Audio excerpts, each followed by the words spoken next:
Hey, Michael, how you? Good, good, good. All right. On the house, gentlemen?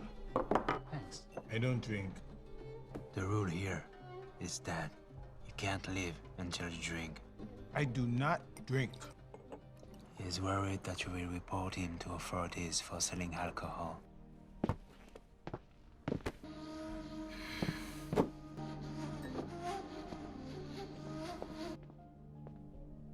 No alcohol? Then drink this. Rules are rule. I do not drink. What's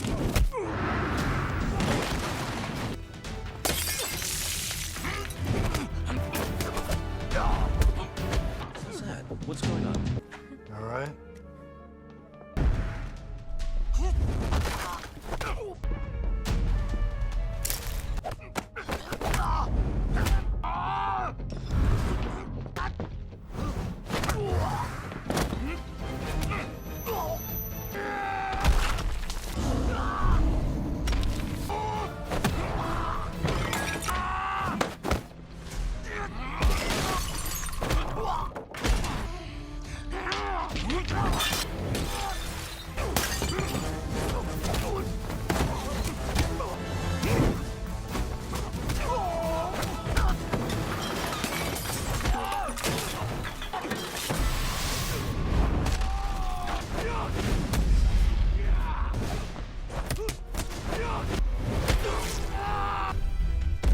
The narrative unfolds with two young, diligent Chinese IT engineers, driven by a sense of purpose, who volunteer to embark on a journey to the northern region of Africa.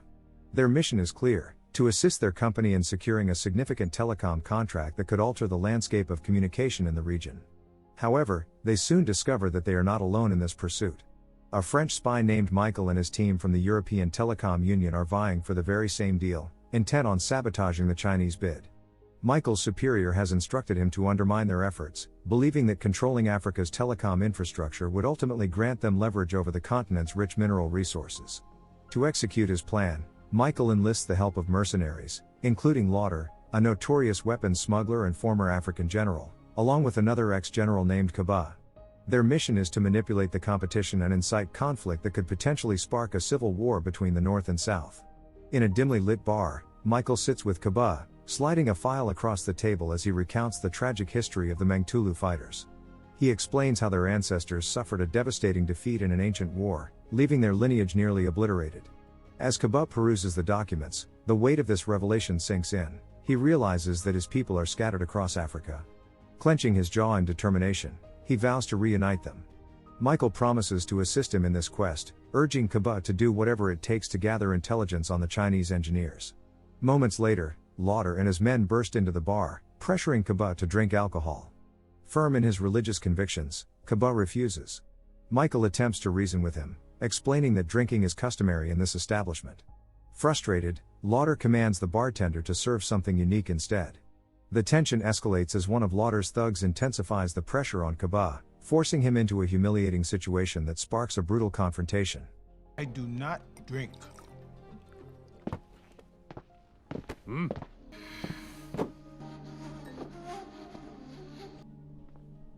And drink this.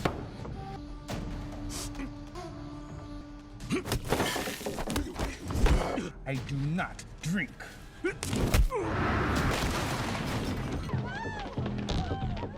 What's that? What's going on?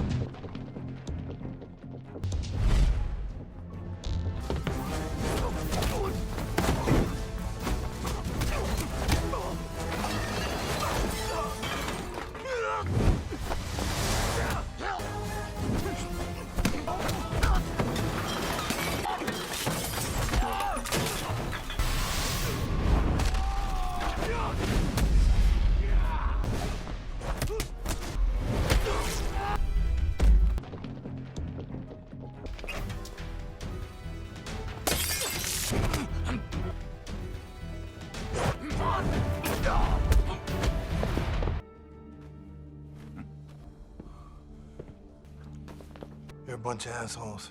Get the fuck out of here.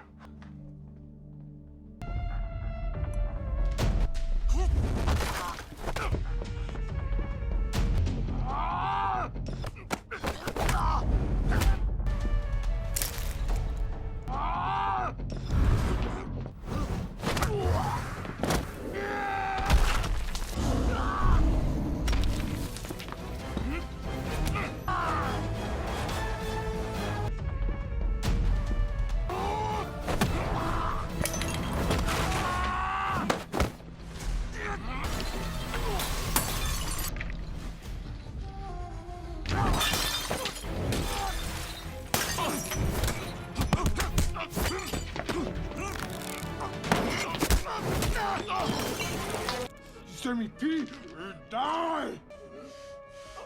Kaba, let's go.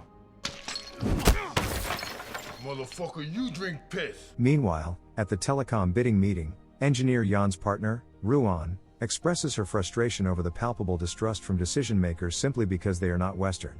She feels that the entire process is rigged against them. Yan remains composed, countering her concerns with reports that demonstrate how 3G has already become the global standard in telecommunications. After deliberation, they collectively agree to use 3G as their bidding benchmark. Stepping outside to discuss Jan's decision, they are unaware that Michael has been manipulating events behind the scenes. He boasts to his crew that it was his influence that brought 3G into play, believing it fortifies their strategy. Meanwhile, Yan contacts his company's headquarters to request additional 3G equipment but is met with refusal. They insist he must build the demonstration using only what he currently possesses. Ruan acknowledges that this setback could jeopardize their chances, but Yan discreetly reaches out to an old friend in China, offering something valuable in exchange for a 3G kit with enhanced network capabilities. His friend agrees without hesitation, and soon after, the equipment arrives. Unbeknownst to Yan, Kaba has been surveilling him all along, capturing every detail and documenting the delivery with photographs. Later, as Yan and Susanna drive to the demo site, Yan ascends the telecom mast in preparation for his presentation. Just as he is about to receive fingerprint confirmation from Susanna, she suddenly vanishes. Meanwhile, Susanna inadvertently stumbles upon a group of villagers engaged in a ritual over a child. Sensing impending danger, she rushes forward in an attempt to intervene, but chaos erupts around her as panic ensues. In a moment of desperation, Yan suddenly emerged from the chaos, snatching the child from the villagers and rushing her to the truck.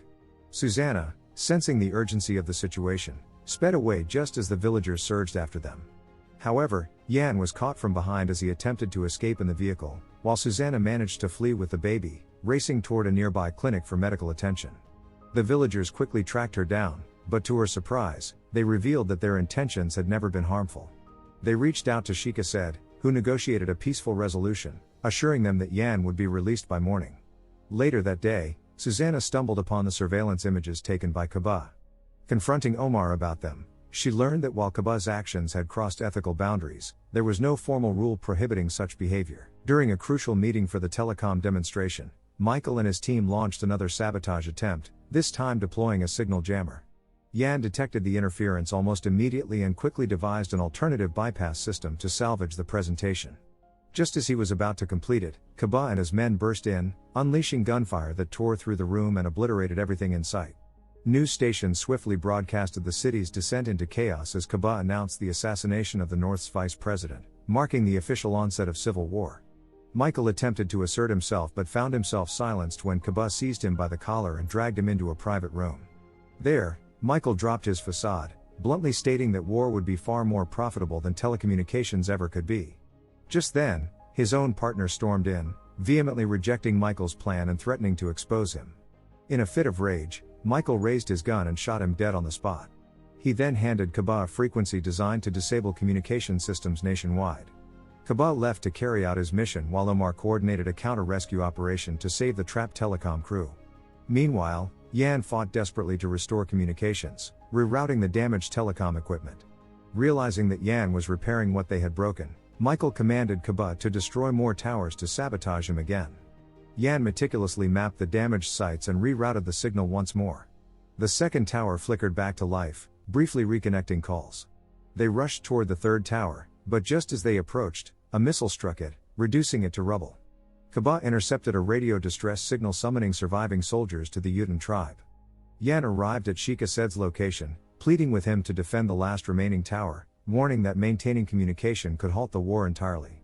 The Sheikh agreed, but another missile soon streaked in from afar, hitting the compound and sending Yan sprawling to the ground. Fortunately, UN peacekeepers arrived by helicopter just in time. Kaba opened fire on them, but they evaded his shots and returned fire, destroying his tank in the process. Later, Sheikha Said's men found Kaba alive and opted for mercy over vengeance, allowing him to go free. Some time later, masked attackers ambushed Yan in an attempt to steal his bag. Just as their plan was about to succeed, another masked rider on a motorcycle intervened to help him. The biker pulled up and revealed himself as Lauder. He seized the bag and, noticing that Yan was unconscious, slung him onto his bike and sped off toward Sheikha Said for treatment. However, soon after, masked mercenaries assaulted Sheikh Assed's home, searching for the enhancement program that Yan had used to bolster their bid. The ensuing clash was fierce and chaotic. The Sheikh fought valiantly against the attackers, his sword slicing through the chaos with a precision born of years of training. However, despite his skill, the assailants overpowered him, gunning him down with a shot to the chest before disappearing into the shadows of the night. In the aftermath, Kaba was consumed by guilt and anger. He found himself reluctantly teaming up with Michael once more, lured by the promise of land, wealth, and the chance to rebuild his tribe. Together, they tracked down Yan, demanding that he unlock the enhancement system. Yan complied, providing them with the necessary codes, but Michael's treachery soon became apparent. He ordered Kaba to throw Yan into the open water, intending to drown him. As Yan struggled for life, he pleaded with Kaba to save him, revealing a devastating truth. Michael had murdered Sheikh Assed, the very man who had once saved Kaba's life in the desert. Realizing he had been deceived, Michael rushed to confront Yan, only to discover that he had vanished beneath the waves. Later, in the Telecom control hub, Yan resurfaced and requested permission to enter and send the source code to a trusted contact. They demanded approved clearance, but just as Yan began to explain, Susanna and one of Yan's friends arrived with the necessary authorization. They were granted entry, and Yan swiftly sent the source code to Mr. Carlos for verification of Telecom's integrity. Meanwhile, Michael and Kaba infiltrated the press hall disguised as officers, secretly planting bombs throughout the building. However, Kaba discreetly disarmed part of the detonator, harboring his own intentions. When Mr. Carlos took the stage to announce that Chinese Telecom had won the 3G contract, Michael's rage boiled over. He compelled Kaba to detonate the explosives, triggering a series of blasts that rocked the hall. Amidst the chaos, Yan confronted Kaba, questioning why he refused to see that Michael was manipulating him for his own gain. Just then, a flickering screen revealed Michael strapped with explosives, screaming for mercy. Kaba's expression was cold as he watched. Without hesitation, he triggered the device, obliterating Michael in retribution for Sheikh Assed's death. As police stormed into the hall, Kaba collapsed to his knees, sobbing uncontrollably. He declared himself a sinner and implored everyone to release their hatred for one another before turning a gun on himself. Yan rushed to him in a desperate attempt to stop the emotional rupture but was powerless to intervene. The authorities arrested Yan on suspicion of sabotage for sharing the source code earlier but ultimately released him after 2 days of detention. Thank you for watching. If you're new here, don't forget to subscribe for more recaps. Until next time, have a wonderful day.